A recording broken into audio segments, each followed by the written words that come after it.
dunia wal akhirat.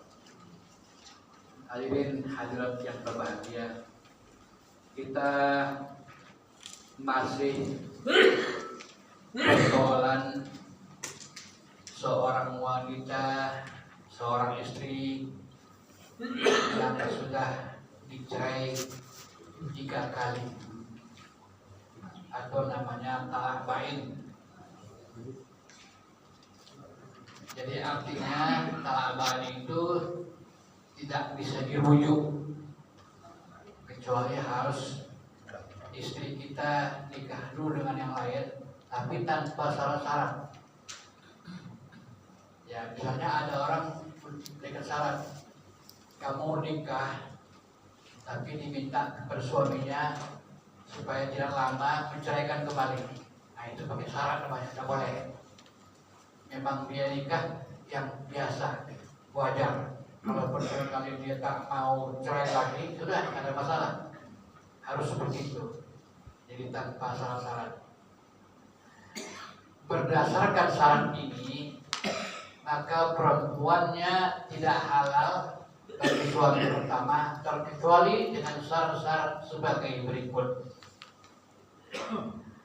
1. Hendaklah perkawinannya dengan laki-laki yang kedua ini secara benar. Jadi benar-benar menikah dengan benar, bukan main-main. Artinya dengan syarat kalau sudah nikah tercerai, nah, nanti balik sama saya. Itu namanya tidak benar. Ya. Yang kedua, hendaklah kawinnya sungguh-sungguh. Jadi nikahnya sungguh-sungguh, bukan karena main-main untuk supaya bisa kembali. Nah, itu tidak boleh itu, seperti itu. Namanya itu pakai syarat-syarat. Yang ketiga, sesudah ijab kabul, mereka berkumpul sungguh-sungguh, sehingga suaminya dapat merasakan hubungan batinnya dan ia pun dapat merasakannya dari suaminya. Jadi perkawinannya itu tidak main-main, betul-betul memang perkawinan seperti perkawinan biasa, tanpa ada syaratnya harus cerai dan sebagainya. Kecuali kalau memang terjadi sesuatu yang mereka harus berpisah tanpa ada sebab.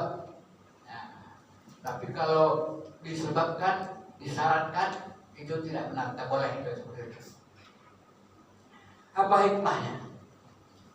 Hikmahnya ialah tentang hukum. Hikmahnya para ahli tafsir dan ulama-ulama lainnya mengatakan, jika laki-laki tahu bahwa perempuannya tidak lagi halal baginya selamanya, setelah ia mentalakkan 3 kali, kecuali setelah ada laki-laki lain yang mengawininya, tentulah ia akan bersikap dengan hati-hati. Sebab hal tersebut tidaklah disukai oleh kaum laki-laki yang punya rasa gairah dan kehormatan. Lebih-lebih lagi kalau bekas perempuannya itu kemudian dikawini oleh laki-laki yang menjadi musuhnya atau menjadi saingannya. Jadi kalau istilah sekarang ini apa namanya itu ya, laki-laki yang tadinya itu mantan pacarnya, tapi dia kawin dengan lain, itu kan kayak musuhnya itu. Nah, jadi tidak boleh seperti itu. Jadi harus benar-benar tadinya memang nikahnya benar-benar memang yang disukainya. Tetapi karena sesuatu hal tak dapat dipungkiri, tak dapat diatasi, mereka berpisah sampai 3 kali. Nah, kalau sekali aja itu namanya masih boleh kembali rujuk. Jadi kalau sudah 3 kali tak boleh rujuk lagi. Nah, itulah yang dikatakan dahulu namanya talak bain. Talak bain itu artinya putus sama sekali. kecuali kalau dia kawin lagi dengan yang lain tanpa ada syarat, lalu mereka pun tanpa ada sebab terpisah lagi, barulah boleh suaminya yang pertama itu mengawinnya kembali.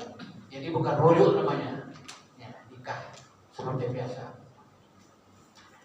Jika kemudian kebetulan perempuannya dapat kawin dengan sungguh-sungguh dengan laki-laki lain, kemudian kebetulan dia diceraikan mati, nah ini kalau cerai mati nggak bisa dielakkan.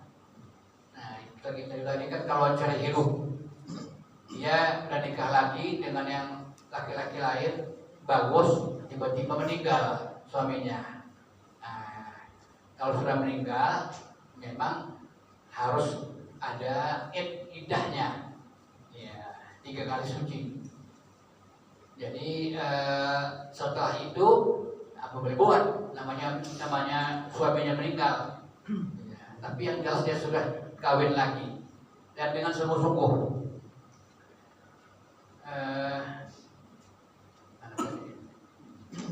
Lalu suaminya yang pertama ingin kembali dia kepada istrinya yang tadinya sudah diceraikan 3 kali, sudah talabain, dan senang untuk mengawininya kembali. Ya, arti istilahnya muncul cinta baru istilahnya.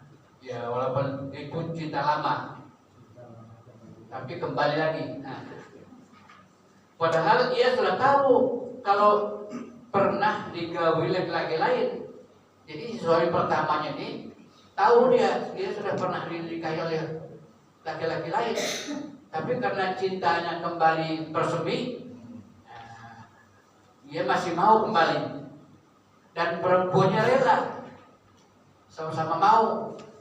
Ya, emang kalau sudah sama-sama mau, ya tak bisa dielakkan lagi. Rela dia untuk dirujuknya kembali. Walaupun istilah rujuk, tapi sebenarnya namanya bukan rujuk. Yang rujuk itu kalau belum habis iddahnya itu boleh tidak namanya nama rujuk. Jadi kalau rujuk itu tak pakai nikah lagi. Kalau ini pakai nikah baru, pakai ijab kabul yang baru.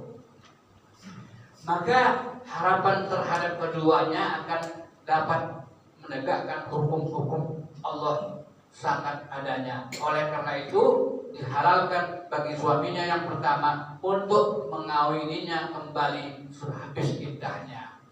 Jadi setelah habis iddahnya dia kawini kembali.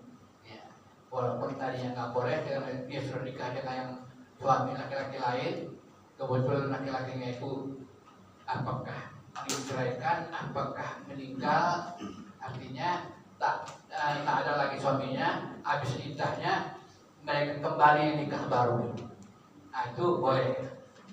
Itulah dia hikmahnya. Ya. Ijab kabul yang disertai dengan syarat. Nah ini pakai syarat ya. Gimana kalau pakai syarat? Apabila di dalam ijab kabul diiringi dengan suatu syarat, baik syarat itu masih termasuk dalam rangkaian perkawinannya atau menyalahi hukum perkawinan atau mengandung syarat yang dilarang oleh agama, maka masing-masing syarat tersebut mempunyai ketentuan hukum tersendiri yang secara rangkaian tersebut di bawah ini. Jadi kalau pakai syarat bagaimana? Syarat yang wajib dipenuhi. Syarat yang wajib dipenuhi yaitu yang wajib dalam rangkaian dan tujuan perkawinan dan tidak mengandung hal-hal menyalahi hukum Allah dan Rasulnya, seperti menggawainya dengan baik, memberikan belanja, pakaian, dan tempat tinggal yang pantas, tidak mengurangi sedikit pun hak-haknya, dan memberikan bagian kepadanya sama dengan istri-istrinya yang lain. Jadi kalau punya dia 2 atau 3 atau 4 istri, sama, tidak ada beda-bedanya. Kecuali kalau tidak diizinkan.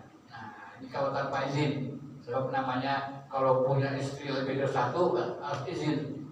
Walaupun boleh. Tidak dicemarkan nama suaminya.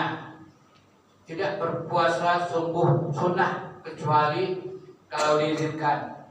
Jadi seorang wanita itu walaupun dia itu haknya puasa untuk puasa sunnah, itu tidak boleh kalau tanpa izin suaminya.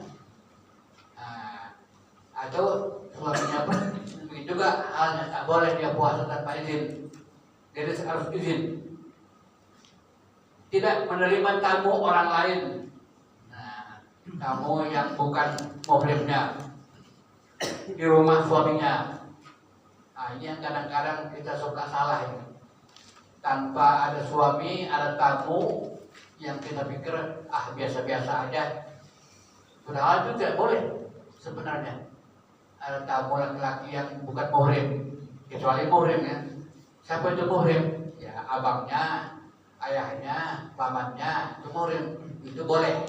Tapi kalau bukan muhrimnya, maka tidak boleh tanpa izin suaminya. Kecuali dengan izinnya dan lain-lain sebagainya.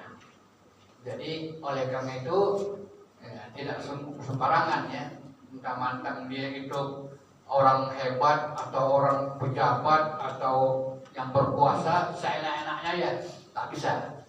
Kalau suami itu harus ada izin. Cuman kita di Indonesia ini memang sudah tak berlaku lagi gitu ya, bukan kayak di Arab sana. Rumah tidak boleh. Kalau kita di sini ini karena namanya sudah negaranya sudah negara bukan negara Islam, kadang-kadang dilanggar semua itu. Yang kedua, syarat yang tidak wajib dipenuhi. Ini ada syarat-syarat juga, tapi tak wajib dipenuhi. Di antara syarat-syarat yang tidak wajib dipenuhi, tapi akad nikahnya sah. Akad nikahnya sah. Tapi syarat-syaratnya itu tak wajib dipenuhi, boleh dilanggar. Yaitu syarat-syarat yang menyalahi hukum perkawinan. Seperti tidak memberi belanja. Nah, ini kan namanya suami istri itu, suami wajib memberi belanja. Kalau istilahnya ada nafkah lahir, ada nafkah batin. Jadi jangan bukan nafkah lahir saja, nafkah batin juga wajib penuhi. Tidak mau bersetubuh, nah ini kan nafkah batin namanya ini. Dia nikah, tapi tidak mau bersetubuh dengan istrinya. Nah, dengan macam-macam alasan. Nah, itu tak wajib penuh itu. Ya, seorang istri menolak untuk disetubuhi, itu tak boleh. Sebab namanya suami istri itu kewajiban. Atau nikah tanpa mahar. Tak disebutkan maharnya. Mahar itu wajib disebutkan. Bahkan di zaman Rasulullah, walau kata Rasul, walau tak punya apa-apa, walau besi cincin besi. Apa artinya besi? Besi nggak ada harganya. Tapi harus pakai mahar. Nah, jadi oleh karena itu nikah tanpa mahar. Tapi ini pun kalau misalnya tak terpenuhi, tak sampai wajib. Sebab yang wajib itu hanya ijab kabul.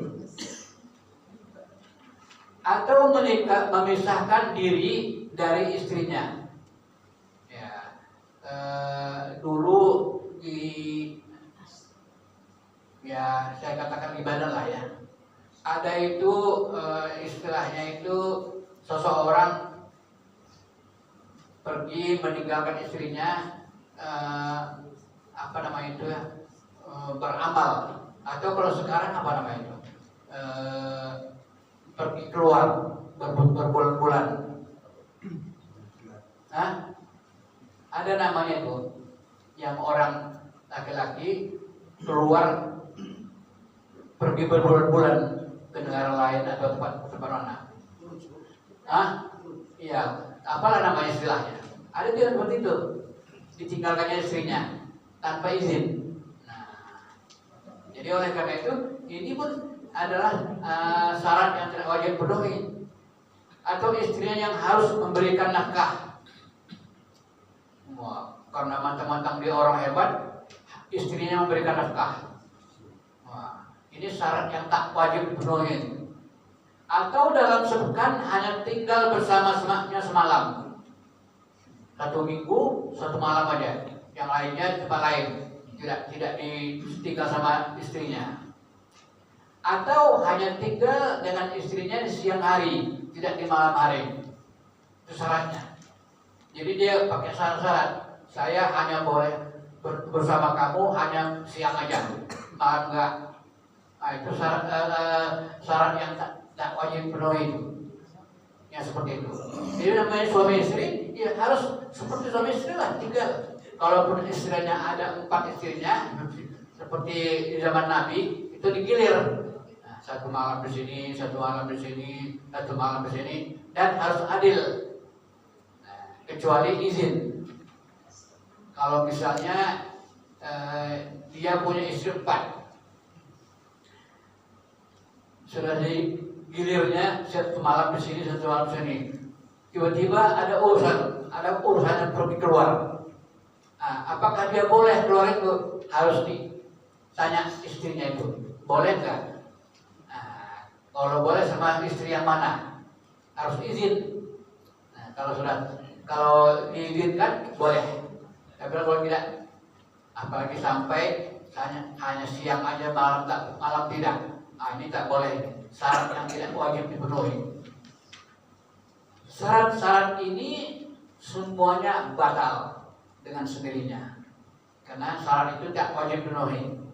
Sebab menyalahi hukum-hukum perkawinan dan mengandung hal-hal yang mengurangi hak-hak suami istri sebelum ijab kabul, karena itu tidak sah.